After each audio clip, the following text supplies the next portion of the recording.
Yo, what's up guys? Welcome back to another video. Today, as you can tell by the title, I have quit my job, and today I'm just going to be talking about that a little bit and talk about what I'm going to be doing right now, kind of just like my plans for the future. So let's get into it.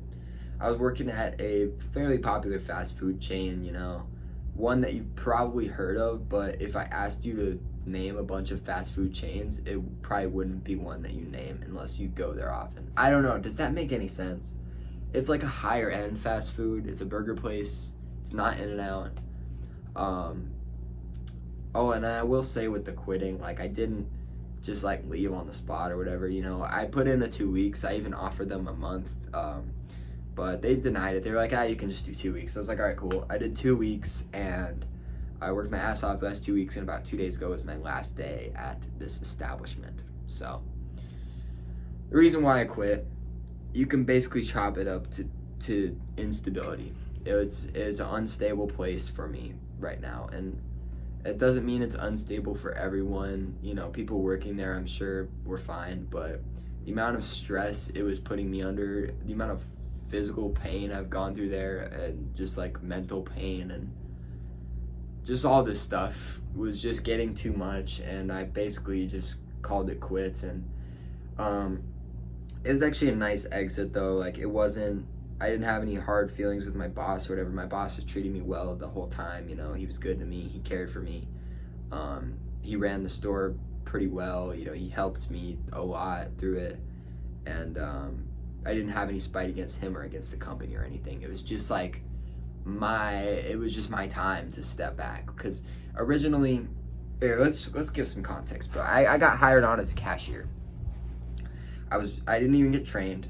First day I walk in, it's just me and the general manager, or second day I think, just me and the general manager. She sticks me at the register. She's just like, all right, if you have any questions, let me know. I'm like, all right, cool. That's how it went, and that's how it continued to go. Nobody ever taught me anything. So even like a few days ago, it's like literally like my last day, and people are like, oh, we don't do that, we're supposed to do it this way, and I'm their manager. I'm like, oh, okay. I never got trained on any of that shit. But after 3 months of being an exceptional cashier, I got promoted to shift leader, so I was manager there for about 5 months, and it was good. Like, it has benefits. It feels good being a manager. I actually did get like actual benefits, and I got a good pay on a steady full-time job with about 45 hours a week. It was good. Like, I had it good there, I won't lie. But it was really stressful, and it was really taking a toll on my mental health, and honestly my physical health a lot too. Like, I burned the shit out of my feet, and I had to be off work for 5 days, like based off a workplace accident, which you guys might have saw. Like, my foot was wrapped up in like a live stream I did like 2 months ago, dude. I dropped, I was in the kitchen, and I was trying to unload this like grease trap thing on a flat that we cook bacon on. So 400 degree bacon oil. I gotta take it out and dump it in this, grease trap thing. But the problem was, it was like very, very overflowing to the point where I can't let it sit there. It's gonna get more stuff in it. I gotta try to take it out, but it's overflowing, so it's dangerous. And it's supposed to be a 2-person task, but I was the only person there.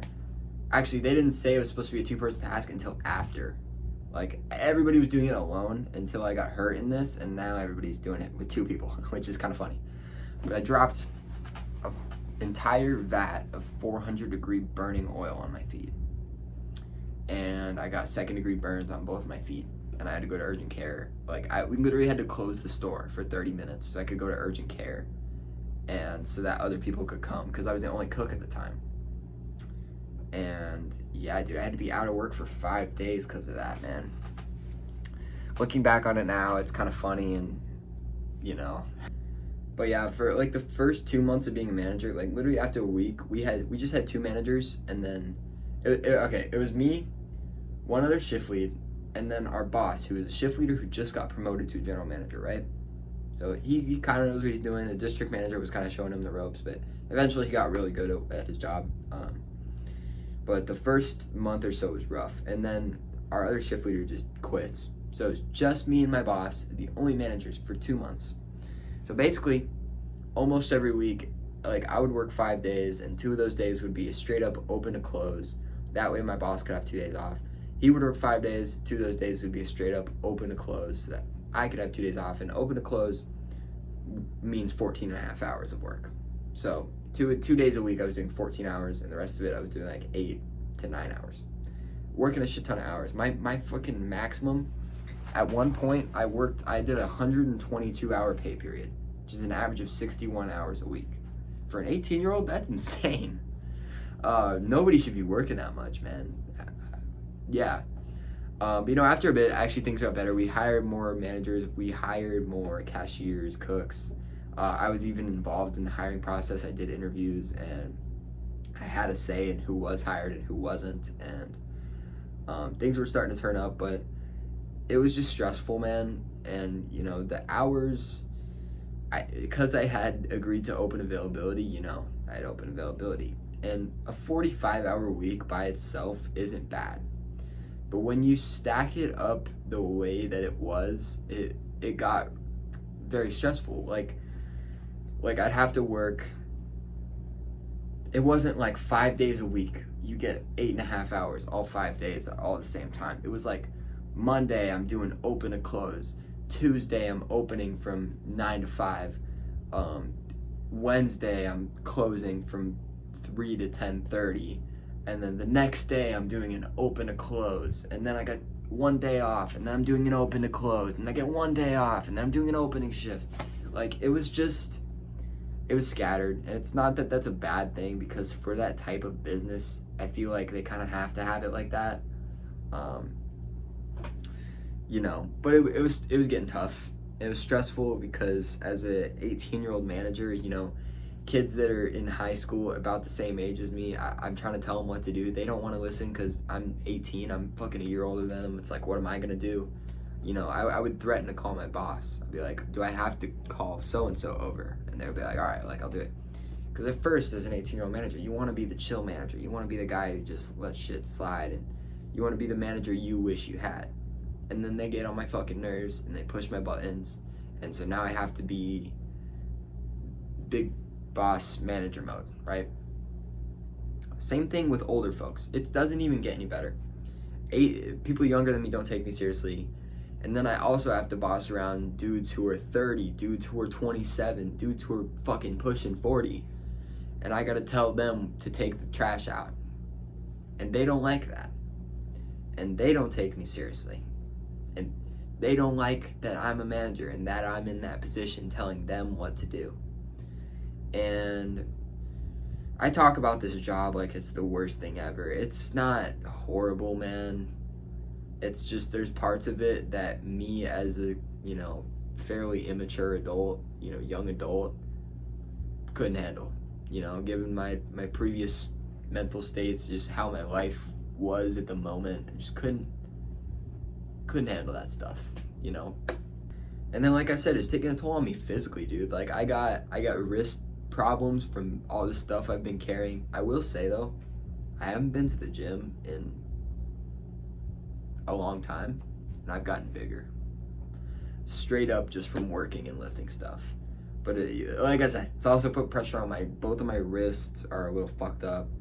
I'm riddled with acne, dude, which isn't different from before, but it feels like it's correlated to straight up just fryer fumes and oil and stuff. I got massive back problems. I got fucking knee problems, which were already there before, but because of the stress of this job and all this stuff I'm lifting and physical strain, it's made it worse.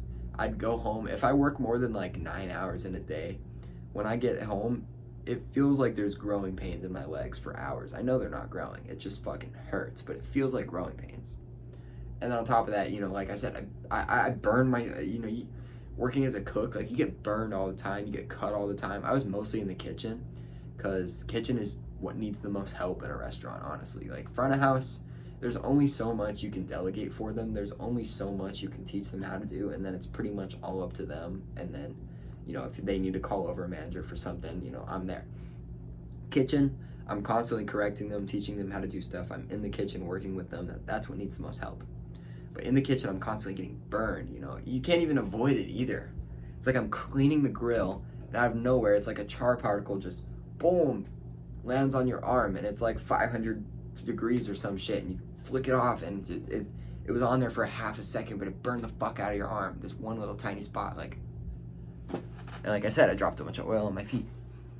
Hard on me physically, stressful, and I'm sorry that was a very long rant about my job that probably doesn't even sound so bad to people who work harder jobs. There's so many people who work harder jobs than I do, that work more stressful jobs than I do, that have to do more than me at probably my same age or even younger. Like, I know a dude who's my age who does welding, which probably isn't like too stressful, but people work harder jobs than me. I know I have like first world problems and I'm privileged. I get it. But at the moment for me, that shit was just stressful and I just couldn't handle it anymore. So I put 2 weeks in and I'm now currently unemployed. Here's the game plan though, because I'm not leaving a job with no game plan, right? You know, I know most people are gonna say you should have had a job lined up before you left. I get that, but let me give you my circumstances here. I'm living with my girlfriend's family. They don't want me to they don't want to charge me for rent. You know, I don't have a ton of expenses right now. I'm about to be 19. I pay insurance, I pay gas, I pay groceries, and probably like a ton of other stuff that I'm missing, you know, some monthly expenses. I also am pretty good at saving money. Like, I hate spending money. Anytime I spend more than $10, like, my brain just explodes. I'm like, I spent $15 on I'll be like, why did I spend $40 on shoes? As like my current shoes are like falling apart and have holes in them. I'm low-key a cheapskate, I'm not gonna lie. I'm low-key a cheapskate, bro. I do not spend money, but it's good because I have a lot of money saved. And because I have a lot of money saved, and I'm still expecting a paycheck next week, and they're paying out my 40 hours of vacation time, so that's another 2 weeks pay. I'm basically covered on pay for the next 3 weeks, next month. I'm taking about a week to a week and a half off. My birthday is on the 29th. I'm recording this on the 21st. So yeah, I'm gonna take like a week and a half off, and right after my birthday, I'm gonna start trying to line up some interviews and stuff. But right now, I'm already thinking about where I want to apply. I'm already gonna try to put out some applications, you know, and just have a general knowledge of where I want to go. I don't know what I want to do. That's the problem. I'm really good at the fast food stuff. If I work in food again, it's not gonna be fast food. It's gonna be like more higher end restaurant. Like I've thought about being like a cook at like Olive Garden. I'd like to maybe work at like a breakfast place, like probably like a better one though, like US Egg. I don't know if you guys have US Egg. We have one in Arizona. It's good. It's a good breakfast place. The reason I say breakfast is so I can, you know, just get up, do my shift, get it over with, done at 3 o'clock, right? That would be nice. So I've thought about being a cook at some restaurants, but I've also thought about some other stuff. Like I might apply to like Trader Joe's. You know, I did inventory for the store. I put in orders so that the store would have food at the place I was working at. So it's like maybe I could have some position at Trader Joe's that makes me do inventory, or you know, something like that, man. I'm gonna figure it out. Sorry for ranting so much about the job. I'll try to cut out some of the stuff that's just unnecessary if I can. So definitely, I'm not like, I don't want to stay unemployed long. Obviously, I want to get a job soon. I want to work, you know. I drive myself crazy when I'm just here all day doing nothing, you know. I gotta have a job, because when I was working at that place, like, it gave me a sense of purpose, you know. It's like, oh, I play this big role in this like small restaurant in this town. Like, I don't know, it felt good. So yeah, that's pretty much all I got.